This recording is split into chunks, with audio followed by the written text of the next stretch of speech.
Hello friends, मैं RD आप सभी का हार्दिक स्वागत करता हूं एक रीजनिंग के टेस्ट पेपर का नया वीडियो। और आप आज मेरे साथ रीजनिंग के मोस्ट इम्पोर्टेंट 10 to 15 क्वेश्चंस को डिस्कस करेंगे।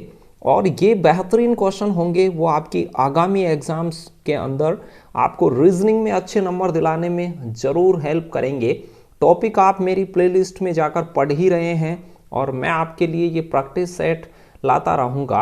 और इस प्रैक्टिस सेट में विभिन्न टॉपिकों के जो इम्पोर्टेंट क्वेश्चन हैं वो मैं आपसे डिस्कस करूँगा और उनके सॉल्यूशन भी देखेंगे, आपकी प्रैक्टिस भी करवाएंगे। और आप मुझे कमेंट बॉक्स में आप इनके जवाब मेरे साथ साथ लिखते रहें। वीडियो 10-15 मिनट का ही रोज़ाना आपके लिए होगा, लेकिन उसमें क्वेश्चंस आपके लिए बहुत बहुत इम्पोर्टेंट होंगे।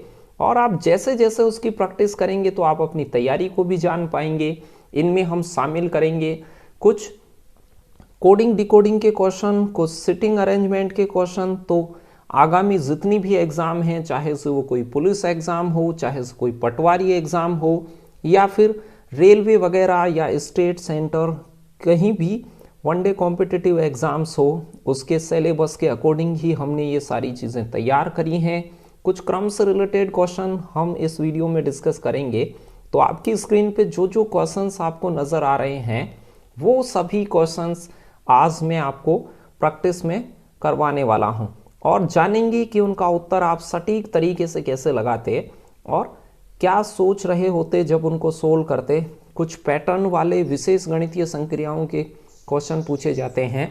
ये पिछले 6-7 महीने में आपकी लगी हुई एग्ज़ाम्स में जो विशेष क्वेश्चन आए उनको मैंने शामिल किया है। कुछ बेसिक क्वेश्चन आए उनको मैंने शामिल किया है। ये ब्लड रिलेशन टॉपिक के कुछ क्वेश्चन, इसी प्रकार से कोई क्रम से रिलेटेड हो कि दाएं से 10वां या चौथा क्या होगा। तो ये सारी बातें आज आप मेरे साथ इस वीडियो में डिस्कस करने वाले हैं। तो शुरुआत से ही शुरू करेंगे इस वीडियो को और आप शुरू से एंड तक पक्का इस वीडियो को लीव नहीं कीजिएगा, क्योंकि आपके लिए ये बहुत ही उपयोगी साबित होगा। तो चलिए स्टार्ट करते हैं। तैयार हो जाइए, वीडियो को लाइक कीजिएगा यदि आपको ये पसंद आए हमारा काम, और यदि चैनल पे नए हैं तो चैनल को सब्सक्राइब अवश्य करके जाइएगा, क्योंकि मैथ और रीजनिंग के बेहतरीन वीडियो हम आपको प्रोवाइड करवा रहे हैं। और पिछले वीडियो को आप देखना चाहते हैं तो प्लेलिस्ट में जाइए। प्लेलिस्ट में जाकर topic wise reasoning special batch की प्लेलिस्ट है, मैथमेटिक्स की प्लेलिस्ट है, तो उसको आप देखिए। तो चलिए वीडियो में शुरू से एंड तक बड़े ध्यान से और तल्लीनता से क्वेश्चन का जवाब लगा दीजिए। लुप्त पद को ज्ञात करना है, सही विकल्प का चुनाव करना है कि इससे आगे क्या आता। पहले ई लिखा हुआ है, तो ई जो होता है वो 5 नंबर का होता है। तो कुछ इसमें ऑब्जर्व कीजिए कि इसने दिया क्या है। फिर जे है तो वो 10 नंबर का लेटर होता है। अल्फाबेट के अंदर लेफ्ट से यानी कि सीधा क्रमांक आपको याद होगा, ई 5 नंबर, जे 10 नंबर। अल्फाबेट हमने भी पढ़ाई है और आपने पढ़ी भी होगी, नहीं पढ़ी है तो प्लेलिस्ट से आप उसे अवश्य पढ़िएगा, क्योंकि वहाँ हमने टॉपिक को बिल्कुल आराम से और अच्छे तरीके से समझाया है कि आपका किसी भी प्रकार का क्वेश्चन छूटे नहीं। टी होता है वो 20 नंबर का होता है। फिर वाई है वो 25 नंबर का होता है। तो आप समझ गए होंगे इसमें क्या पैटर्न रनिंग है। 5-5 के गैप के साथ में आपको अक्षर दिए गए हैं, लेटर्स जो हैं वो। और फिर डी है, अब डी होना चाहिए 30, लेकिन कुछ बच्चे समझ रहे होंगे कि सर 30 तो डी होता नहीं है, डी होता है 4 नंबर। तो आप इस बात को समझें, जब भी अल्फाबेट में ऐसे क्रम चलता रहे, जेड से आगे के लेटर्स को काउंट करेंगे तो वो 26 प्लस कर दें। जैसे डी होगा तो वो 26 + 4 यानी कि 30 का काम करेगा। जैसे सी होता तो वो 3 नंबर होता है, 26 + 3 29 का काम करेगा। चलिए उसी प्रकार से अब ये 4 नंबर है तो 4 और 5 अब 9 नंबर है। फिर आई आ गया, इसी प्रकार से एन आ गया तो ये 9 नंबर, फिर 9 में 5 जोड़ा 14 नंबर। इसी प्रकार से एस, ये 5 फिर से प्लस किया तो 19 नंबर। सेम टू सेम ऐसे ही एक्स है, फिर 5 प्लस किया तो वो 24 नंबर। फिर सी है वो 3 नंबर है। अभी मैंने बताया कि 26 + 3 ये 29 हो जाता, जो 24 + 5 होता है। तो समझ पाए होंगे जेड से आगे जो भी नंबर आए वो 26 प्लस करके देख लेना, तो उस सीरीज में वो फिट हो ही जाएगा। एच होता है वो 8 होता है, तो 3 के बाद में 5 प्लस। अब 8 से 5 प्लस वाला लेटर अगला आएगा, तो आप कहेंगे 8 में 5 प्लस करेंगे तो 13 आएगा, 13 में 5 प्लस करेंगे तो 15 आएगा, वो 18 आएगा, और 18 में 5 प्लस करेंगे तो 23 आएगा। 13 नंबर का लेटर होता है एम, 18 नंबर का जो लेटर होता है वो आर होता है, और 23 नंबर का लेटर डब्ल्यू होता है। तो आपका यहां से सी ऑप्शन राइट आंसर होता। तो क्वेश्चन बहुत ही अच्छा क्वेश्चन था, और इसमें अल्फाबेट आपको अच्छे से याद है तो कोई ज़्यादा समस्या होनी नहीं चाहिए। चलिए बढ़ते हैं नेक्स्ट क्वेश्चन की ओर, देखते हैं। एक और बेहतरीन सवाल आपकी स्क्रीन के ऊपर आ चुका है। फटाक से कमेंट करते रहें, आपकी जो भी गिला शिकवा हो वो भी मुझे नॉर्मल कमेंट बॉक्स में, चैट बॉक्स में नहीं, नॉर्मल कमेंट बॉक्स में आप करते रहें। हम आपके कमेंट्स वगैरह पे कोई ध्यान अभी नहीं देंगे पढ़ाते समय, लाइव के दौरान। बाद में जैसे ही मैं फ्री रहता हूं तब आपके कमेंट अवश्य देखता हूं और उनकी रिप्लाई भी करता हूं, जितना होता है उतना। तो चलिए इसका जवाब आप टाइप कीजिए। MASTER को कुछ इस प्रकार से कोड किया गया है, कोडिंग है ये। तो सर्वेंट का कोड क्या होगा, ये आपसे पूछा हुआ है। तो चलिए यहाँ पर हो क्या रहा है। अल्फाबेट कोडिंग डिकोडिंग वगैरह के आपने मेरे वीडियो देखे हैं, तो ऐसी कोडिंग्स वगैरह में कोई समस्या नहीं आएगी। एम होता है वो 13 नंबर का लेटर होता है, ए होता है वो 1 नंबर का लेटर होता है अंग्रेजी वर्णमाला में, एस होता है वो 19 नंबर का होता है, इसी प्रकार से टी होता है वो 20 होता है 20 नंबर, ई होता है वो 5 नंबर होता है, और आर 18 होता ही है, आर 18 होता है। आर डी मेरा नाम है तो नाम का फर्स्ट लेटर है वो आर है, वो 18 नंबर पे आता है अल्फाबेट में। चलिए तो अब कोडिंग क्या करी है, कोडिंग है 411259। तो यहां से देखिए 13 के अंकों को प्लस कर दिया उसने, दोनों को प्लस करके 4 बना दिया। ए का तो एक ही है तो सिंगल डिजिट में उसका योग बना रहा है। 19 है तो 19 को जोड़ने से आप कहेंगे सर 10 आएगा, 10 को अगेन जोड़ दिया तो फिर 1 आ गया। ऐसे ही 20 को जोड़ दिया है उसने, तो 20 में 2 और 0 को जोड़ता तो 2 हो जाता। 5 को जोड़ेगा नहीं क्योंकि 5 तो पहले से ही सिंगल डिजिट में है। 18 में 1 जोड़ेगा, 18 को प्लस करेगा 1 + 8, तो डिजिट सम बना दिया है इनका। इस प्रकार से कोडिंग को पहचान गए कि 411259 कैसे बना है। इनके जो क्रमांक है उसको प्लस कर रहा है। तो एस होता है 19 नंबर, यहां से इसका कोड बनाते आप, तो एस होता है आपके पास में 19 नंबर, तो 19 को जोड़ेगा तो वो 10 आएगा, और 10 का भी योग होगा 1, सिंगल डिजिट में करना था। फिर ऐसे ही ई है, तो ई का तो 5 नंबर होता है, तो एक साथ ही लिख देंगे आप। शुरुआत में 15 आएगा, यानी कि दूसरा नहीं आएगा, 3 जनों के 15 आ रहा है। आर होता है वो 18 नंबर का लेटर होता है, अभी कोड करा है आपने, तो इसका डिजिटल सम करेंगे तो 8 और 1 9 हो जाएगा। वी होता है वो 22 नंबर होता है, तो 22 का डिजिटल सम करेंगे 4 होगा। ऑप्शन को भी देखते रहे, तो 1594 ए ऑप्शन के है, पूरे को भी नहीं करें और 4 कन्फर्म विकल्प हों तो एग्जाम में लीव कर दें, जैसे ही आपको पता चल जाए कि यहां से कन्फर्म हो गया है विकल्प। चलिए बढ़ते हैं नेक्स्ट क्वेश्चन की ओर। बहुत ही शानदार एक सिटिंग का क्वेश्चन है, बहुत ही अच्छा क्वेश्चन है, और सिटिंग वगैरह के भी वीडियो, कंप्लीट रीजनिंग के वीडियो मैंने डाल रखे हैं। प्लेलिस्ट को आप विजिट करेंगे और उन्हें पूरा देखेंगे, पार्ट 1 पार्ट 2 जैसे भी वो हैं सभी को देखेंगे, तो आपको कभी भी सिटिंग के वीडियो में कोई समस्या नहीं होगी, इवन किसी भी टॉपिक में नहीं होंगी। मैथ और रीजनिंग के जो भी वीडियो हम डालते हैं वो आपके लिए टॉपिक वाले वीडियो, अभी तो रीजनिंग के टेस्ट पेपर का वीडियो है, जो मैंने टॉपिक के वीडियो डाल रखे हैं उनको आप देखेंगे तो कभी भी जो कॉन्सेप्चुअल क्वेश्चन आते हैं उनमें आपको कोई समस्या होगी नहीं।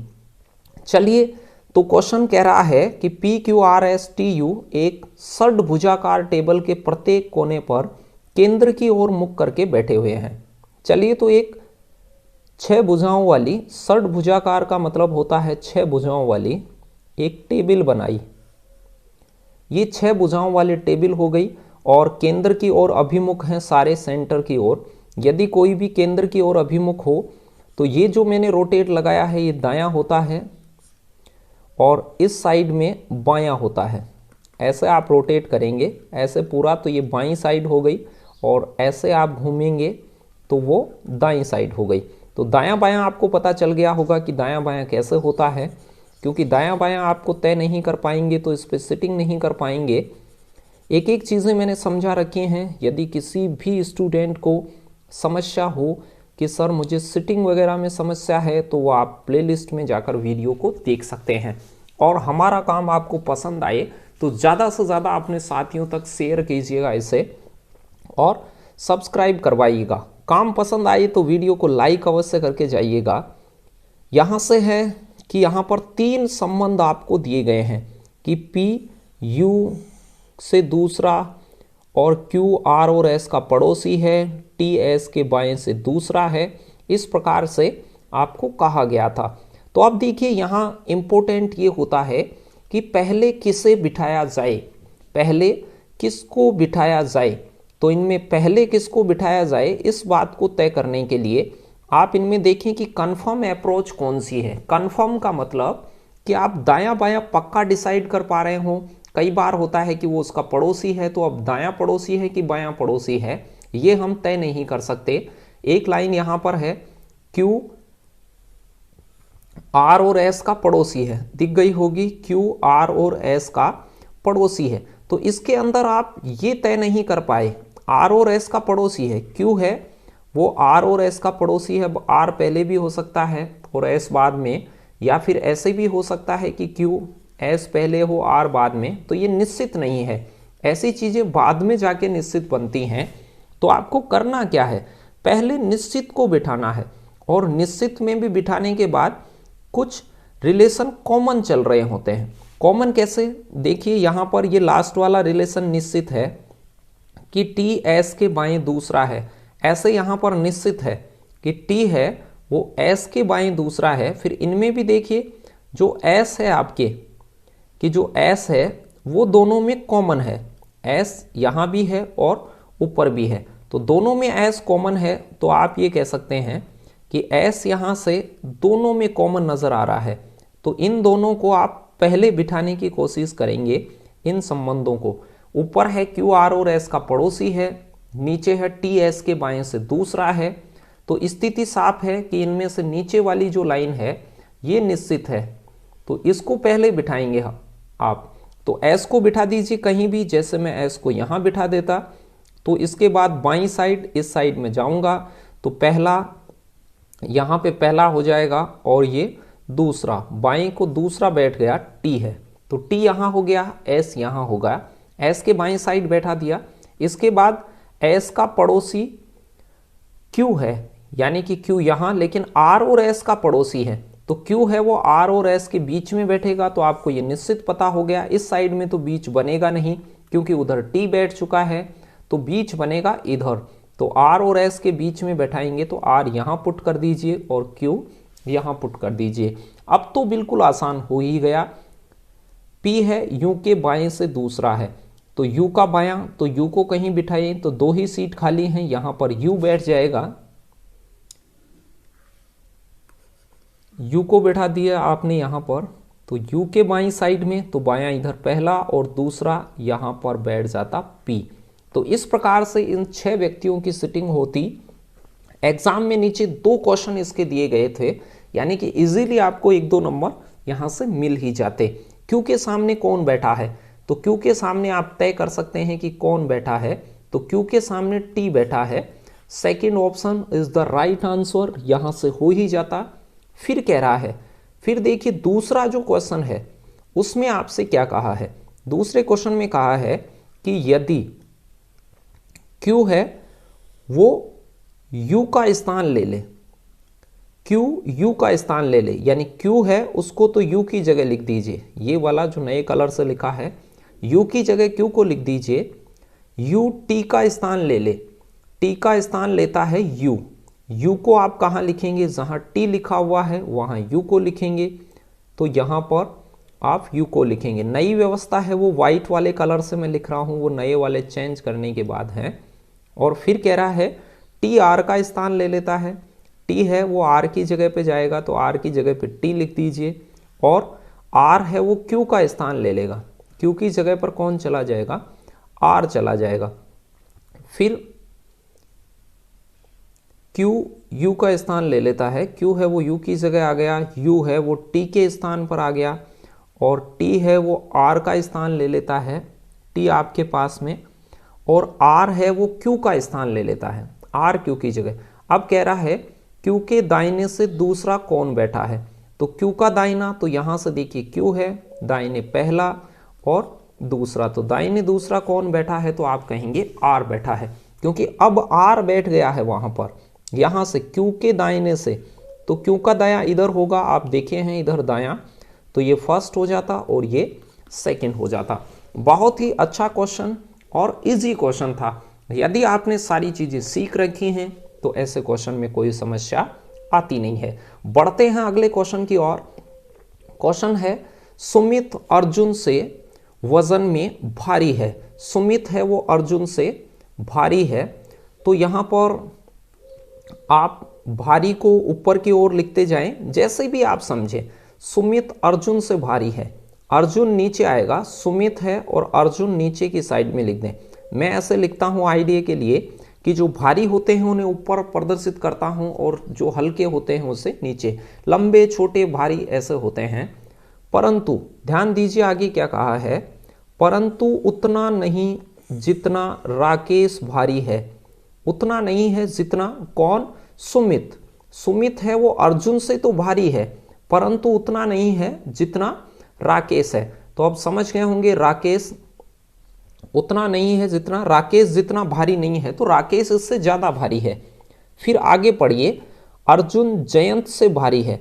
अर्जुन है वो जयंत से भारी है, तो अर्जुन आपके पास में नीचे आ गया है, ए है, तो अर्जुन जयंत से भारी है, तो जयंत इसके नीचे आ जाएगा और अर्जुन ऊपर आ जाएगा। अर्जुन को मैंने ए से लिखा है और सुमित को मैंने एस से लिखा है और राकेश को मैंने आर से लिखा है। ये आप अवश्य देख लें कि उसमें कोई नाम मैच नहीं कर रहा हो।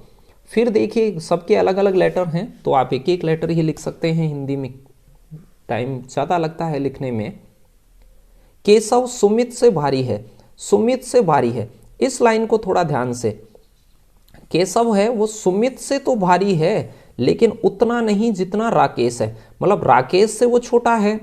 इस लाइन का मतलब ये हुआ कि राकेश से तो छोटा है और केशव सुमित से भारी है। ये केशव है वो एस से तो ऊपर आएगा और आर के नीचे आएगा, ऐसी सिचुएशन। तो यहां देखिए एस के तो ऊपर आएगा, तो एस से ऊपर कौन आता, के आता और फिर आर हो जाता। तो सबसे ऊपर कौन है, किसी ने आपको ये कहा होता कि यहां सबसे ऊपर कौन है, तो सबसे ऊपर आपसे पूछा जाए तो आप कहेंगे कि सर यहां से सबसे ऊपर है राकेश। तो ऊपर ही ऊपर राकेश है, फिर केशव है, फिर सुमित है, फिर अर्जुन है और जयंत उसके नीचे है। बिल्कुल आराम से बता सकते हैं, कोई समस्या इसमें होगी नहीं। चलिए तो आगे बढ़ते हैं। नेक्स्ट बेहतरीन क्वेश्चन दिखाता हूं मैं आपको। फिर से कोडिंग डिकोडिंग का क्वेश्चन है और इसमें आपसे कहा गया है कि यदि PLUAM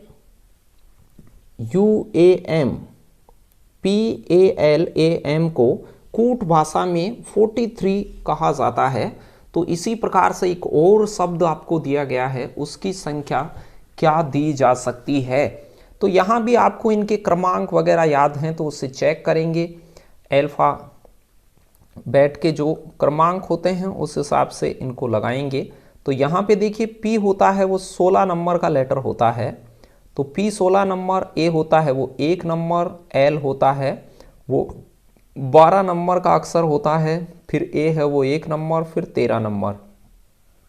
इन सभी को आप जोड़ेंगे, तो यहाँ से आप इन सभी को जोड़ेंगे तो आपके लिए ये 16 + 1 17 और फिर 12 जोड़ेंगे तो 29 और फिर 1 जोड़ेंगे 30 और 13 43, यानी इनका टोटल है। तो इसी प्रकार से यहाँ भी S + T सभी का टोटल कर देंगे आप। U प्लस डबल टी जो भी है,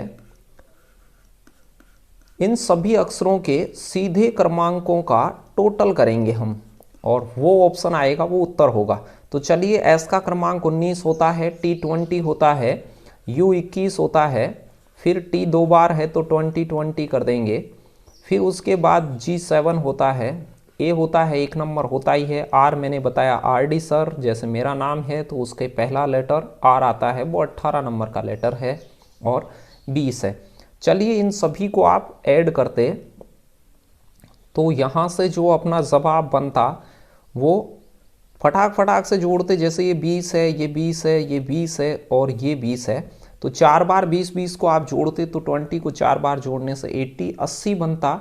80 के बाद में यहाँ और आपके पास में ये देखिए 40 ये है, 19 और 21 को जोड़ेंगे तो ये 40 बन जाता, तो 80 और 40 120 हो जाता, 120। उसके बाद 18 और जोड़ते तो 138 हो जाता, 138 39 46, तो आपका राइट आंसर हो जाता वो 3 नंबर का ऑप्शन हो जाता, सी ऑप्शन कह सकते हैं या 3 नंबर का ऑप्शन।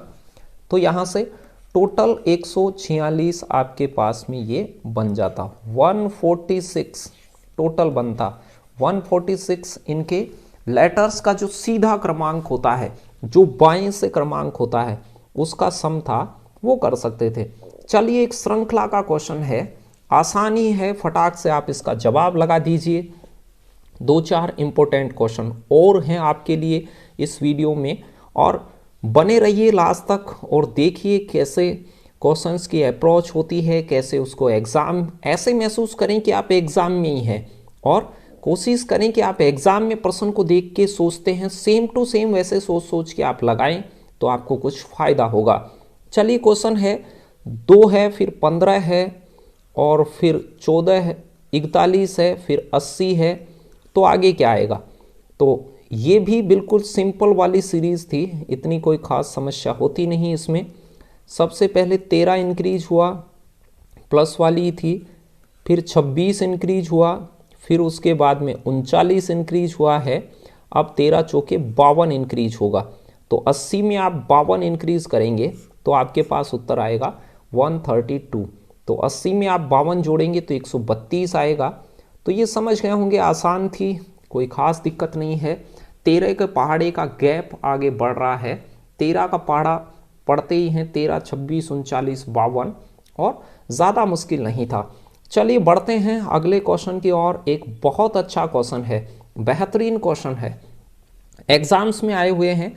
इस प्रकार के पैटर्न के जो विशेष गणितीय संक्रिया के हिडन अप्रोच ढूंढने के क्वेश्चन आते हैं, उनमें आप इस बात का ध्यान रखें एग्जाम में कि यदि वो क्वेश्चन आपको 30-40 सेकंड में उसके अंदर छुपी हुई चीज़ें पता चल जाती हैं तो ठीक है, अदरवाइज उसे आप लीव करें, अगले क्वेश्चन को पढ़ दें फटाक से। बाकी ये थोड़ा आसान था, इसमें कॉम्बिनेशन थोड़ा आसान था। ध्यान से देखिए क्या था। सबसे पहले 15 बन रहा है इसमें, तो यहाँ से 3 गुणा 5, 3 को 5 से गुणा किया तो आप कहेंगे सर 15 बन गया। फिर ऐसे ही 8 को 3 से गुणा करते तो 8 दिया 24 बनता स्टार्टिंग वाला। ऐसे फिर 9 को 4 से गुणा करते तो 9 चौका 36 बनता। 5 को 5 से गुणा करते फर्स्ट वाला और थर्ड वाला, यानी 3 जनों को प्लस दिखा रखा है लेकिन प्लस कर नहीं रखा है, कोई विशेष संक्रिया है इसमें। तो पहले अक्षर को और लास्ट वाले अक्षर, यानी पहले अंक और लास्ट वाले अंक को गुणा करते पहला संख्या बनाता है। तो यहाँ पर 7 + 2 + 5, तो 7 को 5 से गुणा करेंगे तो सबसे पहले आएगा 35, यानी 3 ऑप्शनों में 35 आ रहा है, तो ए ऑप्शन तो आपका उत्तर हो नहीं सकता था। फिर देखिए थोड़ा सा इनके जो लास्ट में कुछ बन रहा है, लास्ट वाली चीज़ें जो बन रही हैं, जैसे इसमें 30 है, वो इन तीनों का गुणनफल है, इन तीनों का, 3 दूआ 6 और 6 पंजे 30। सेम ऐसे देखिए इसमें 96 है, ध्यान से देखिए 96 कैसे बना है, ये 8 चौक 32, 32 तिया 96, इन तीनों को गुणा कर देता है, दिख तो प्लस रहा है लेकिन गुणा करके 96 बनाता है। ऐसे ही 72 बना रखा है, वो 9 दूआ 18, 18 चौक 72, इसके लास्ट में 100 है, तो इन तीनों को गुणा किया है, 5 चौक 20, 20 पंजे 100। तो लास्ट वाली चीज़ कैसे बनाता है, इन तीनों को गुणा करके, 7 दूआ 14, 14 पंजे 70, यानी लास्ट में 70 आएगा।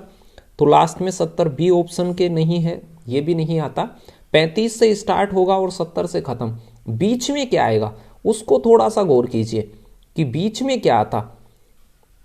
बीच वाला देखिए क्या हो रहा है, जैसे यहां से 3 और 2 5 है, 3 को 2 में जोड़ता है तो 3 + 2 करता है, फिर इसमें 1 प्लस और करता है और इस सभी को गुणा करता है 5 से, अगले वाले से गुणा करता है। ऐसे ही 8 और 4 12, 12 में 1 जोड़ देता है, 12 + 1 13 और फिर 13 को 3 से गुणा करता है 39। समझ पाए होंगे क्या हो रहा है, पहले 2 अक्षरों को जोड़ता है और 1 अधिक करता है। 7 और 2 9, तो ये करेगा 7 + 2 + 1, यहाँ से जो बनेगा उसे लास्ट वाले से गुणा करेगा। तो 9 और 1 10, 10 पंजे कितना हो जाता 50। तो 50 70 आपका राइट आंसर होता। तीसरा सी ऑप्शन यहाँ से राइट आंसर हो जाता। ये थोड़ी सी ध्यान लगाने की चीज़ें हैं। वीडियो मैंने प्लेलिस्ट में इस प्रकार के टॉपिक के भी डाल रखे हैं, उन्हें देखेंगे तो ये चीज़ें भी आपको बेहतर ढंग से समझ में आने लग जाएंगी। दो संख्याएं जिनका योग 12 है उनके गुणनफल का अधिकतम मान क्या होगा। योग इनका 12 है, गुणनफल का अधिकतम मान आपसे पूछ रहा है। ध्यान दीजिए क्या कह रहा है प्रश्न, बहुत आसान है। यानी दो संख्याओं को आप जोड़ते हैं, ये फर्स्ट नंबर और सेकंड नंबर है, जोड़ने से 12 आता है। तो ये नंबर क्या क्या हो सकते हैं। आप कह सकते हैं सर ये 1 हो सकता है और ये 11 हो सकता है। तो इन दोनों का गुणनफल बनेगा वो 11 एकम 11 गुणनफल चाहिए आपको। इनका गुणनफल 1 और 11 का 11 बनेगा। फिर आप कहेंगे सर पहली संख्या 2 हो सकती है और दूसरी संख्या फिर 10 हो सकती है, गुणनफल क्या बनेगा 20 बनेगा। प्रश्न के अकॉर्डिंग अधिकतम गुणनफल क्या होगा, वो कह रहा है इनके गुणनफल का अधिकतम मान क्या होगा। अधिकतम मान चाहिए आपको गुणनफल का। तो यहां से आप कह सकते हैं कि सर ये 3 होगा तो फिर दूसरे वाला 9 होगा, तो 9 3 27। आप देख पा रहे होंगे कि जैसे जैसे नज़दीक आते जा रहे हैं, जैसे 3 और 9 नज़दीक आते जा रहे हैं, वैसे वैसे गुणनफल बढ़ता जा रहा है। तो दो संख्याएं जितनी नज़दीक होंगी गुणनफल स्थिर योगफल के लिए गुणनफल मैक्सिमम होता जाएगा। जैसे 8 चौक 32, 8 और 4 12, तो फिर गुणनफल होता है 32। ऐसे ही आप कहेंगे कि सर 5 और 7 करेंगे तो इनका गुणनफल होगा 35, क्योंकि 5 और 7 का भी 12 योग होता है। 6 + 6, पहली संख्या 6 हो सकती है, दूसरी संख्या 6 हो सकती है, तो फिर गुणनफल हो सकता है 36। अब आप कहेंगे कि शुरू में 5 हो जाए और इधर 7, तो वो पहले वाला ही रिपीट हो जाएगा गुणनफल, तो आगे देखने की जरूरत नहीं है। तो ऐसा कोई क्वेश्चन आए कि जिसमें दो संख्याओं का योग दे रखा हो मैक्सिमम गुणनफल, तो उन दोनों संख्याओं का यदि वो बराबर टूटते हैं तो बराबर वाला मैक्सिमम होगा, बराबर नहीं तो उससे पहले वाला। तो मैक्सिमम जो गुणनफल यहां से बन सकता है वो 36 बन सकता है। सी ऑप्शन राइट आंसर होता। चलिए बढ़ते हैं अगले क्वेश्चन की ओर। और नेक्स्ट क्वेश्चन जो है वो ब्लड रिलेशन से है। 6 सदस्य हैं एक परिवार में। उत्तर आप कमेंट बॉक्स में टाइप करते रहें। जो लाइव में साथ देखते हैं वो तो कमेंट बॉक्स में टाइप करते रहें, जो बाद में देखें तो वो नॉर्मल कमेंट बॉक्स में मुझे कुछ चीज़ें लिखें कि आपको क्या फ़ायदा हुआ इससे, या मेरे से और क्या चाहते हैं आप, आपके लिए क्या बेटर किया जाए, वो आप अवश्य अपने दिल की बातें कमेंट बॉक्स में मुझे लिखें। चलिए कह रहा है कि 6 सदस्य हैं, क्यू आर का पुत्र है लेकिन आर क्यू की माता नहीं है। इस लाइन का अर्थ समझिए, क्यू आर का पुत्र है लेकिन आर क्यू की माता नहीं है। माता नहीं है तो पिता है, क्योंकि पुत्र होगा तो माता पिता का होगा। तो क्यू आर का पुत्र है, यानी आर को आप ऊपर लिख दीजिए पीडी वाइज, ऊपर की पीडी में आर हो गया और उसका पुत्र नीचे आ जाएगा क्यू। ये लीजिए साहब, ये नीचे वाला पुत्र है, मतलब पॉजिटिव कैंडिडेट है। हम मेल आदमियों के प्लस लगाएंगे और फीमेल के माइनस लगाएंगे। मैंने समझा भी रखा है प्लेलिस्ट में, आप ब्लड रिलेशन मेरा देखिए या यूट्यूब पे सर्च कीजिए blood relation bye RD sir, तो भी आपको वीडियो नज़र आ जाएगा। आर है वो क्यू की माता नहीं है, माता नहीं है तो ये पिता है, तो ये आर है वो क्यू का पिता है और ये पुत्र है इसका। ये रिलेशन तो कंफर्म हो ही गया। पी और आर विवाहित युगल हैं, तो पी का विवाह आर से हुआ है, तो आप कह सकते हैं ये विवाहित युगल हैं, तो इसी की पीढ़ी में पी आ गया। पी पत्नी हो गई, तो इसकी पत्नी हो गई, आर की पत्नी पी हो गई, क्योंकि आर था वो क्योंकि मां नहीं था तो ये फिर बाप था, पिता था मतलब। चलिए फिर आगे कह रहा है एक्स है वो पी की पुत्री है, एक्स है वो पी की पुत्री है, ये वाली चीजें एक्स पी की पुत्री है। तो यहां से पी के नीचे वाली पीढ़ी में पी की पुत्री है एस, पी की पुत्री एक्स है, तो पी की नीचे वाली पीढ़ी में एक्स हो गई, ये पुत्री है। तो अब आप कह सकते हैं कि क्यू और एक्स हैं वो भाई बहन है, और प्रश्न में यही पूछा था। बस ये भी नोट करें कि क्या पूछना चाहता है वो आया कि नहीं, किस प्रकार संबंधित है क्यू एक्स से, किस प्रकार, यानी एक्स क्या कहेगा क्यू को, तो एक्स से किस प्रकार है, तो ये इसका भाई हो गया, क्योंकि उसके पिता का पुत्र है और इधर इसकी माता की पुत्री है, तो इसका मतलब वो भाई का रिलेशन शो करेगा। तीसरा क्वेश्चन, आप तीसरा ऑप्शन राइट आंसर होता। चलिए बढ़ते हैं अगले क्वेश्चन की ओर। एक छोटी सी बात, लेकिन ये भी है बड़े ध्यान की बात, काम की बात है। ऐसे छोटे क्वेश्चन भी कई बार गलत होते हैं, लेकिन आप ध्यान दीजिए, प्रत्येक संख्या में से एक घटाया जाएगा, संख्या में से प्रत्येक में से एक घटाया जाएगा, इस बात को अवश्य ध्यान रखिएगा। फिर ये नीचे जो सीरीज दी है उसमें कहा है कि दाएं से 10वें के दाएं चौथा क्या होगा, यानी दाएं से आप काउंट करेंगे इसको, और 10वें के दाएं चौथा क्या होगा, ये क्वेश्चन आपसे पूछ रहा है। तो दायां होता है इधर, ये दाईं साइड होती है। आप जब भी पेपर को देखते हैं तो आपका राइट हैंड होता है उधर राइट साइड होती है दायां, और बायां होता है आपका जिधर बायां होता है उधर बायां।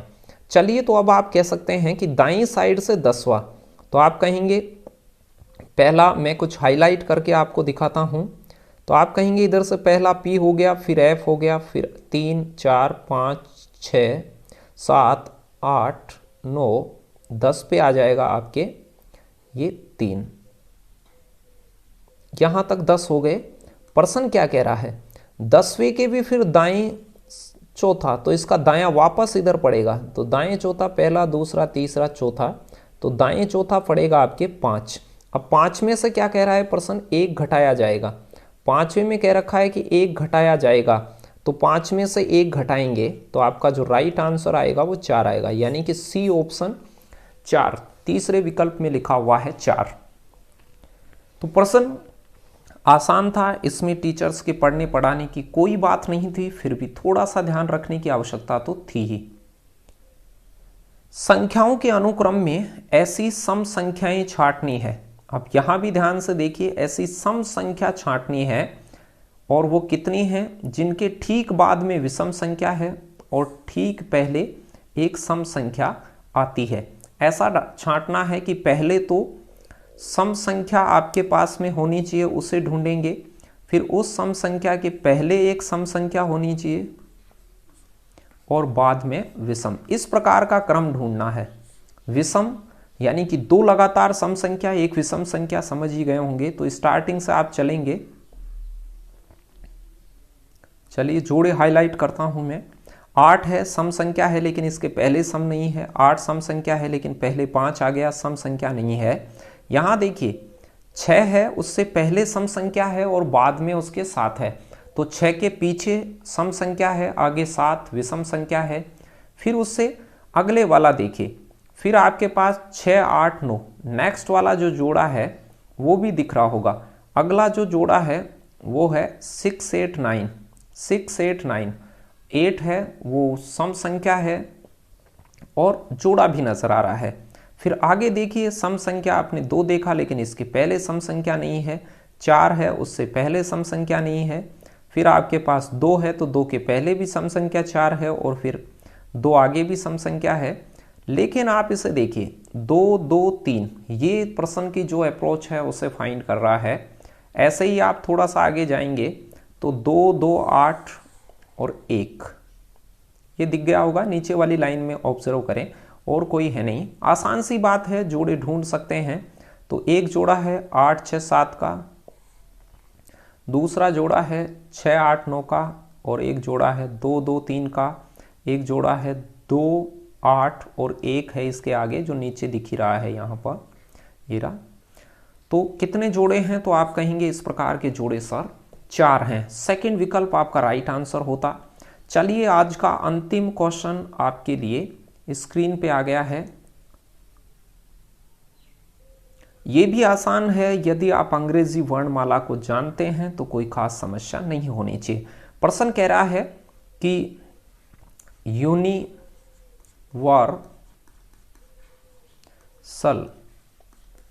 इसके अक्षरों को वर्णमाला अनुक्रम में लगाइए। वर्णमाला अनुक्रम क्या होता है? A to Z, A से Z की तरफ इसको आप क्रम में लगाइए। तो सबसे पहले इसमें A आ जाएगा, तो A को सबसे पहले लिखेंगे, फिर उसके बाद E आ जाएगा 5 नंबर पे, फिर E आएगा, फिर I आ जाएगा, 9 नंबर होता है। 9 नंबर के बाद भी आप इसे देखेंगे तो 14 नंबर का N आ जाएगा, फिर N से L आ जाएगा, 14 नंबर नहीं, L आएगा पहले, तो L आ जाएगा, फिर उसके बाद में N आ जाएगा, N के बाद में आपके R आ जाएगा, R, फिर S आ जाएगा, फिर S के बाद U भी आ जाएगा। ये पहले वाला काम खत्म कर लिया, वर्णानुक्रम में लगा दिया, वर्णमाला में जिस अनुक्रम में आते हैं उसमें लगा दिया। फिर देखिए आगे थोड़ी सी एक विशेष बात उसने कही है।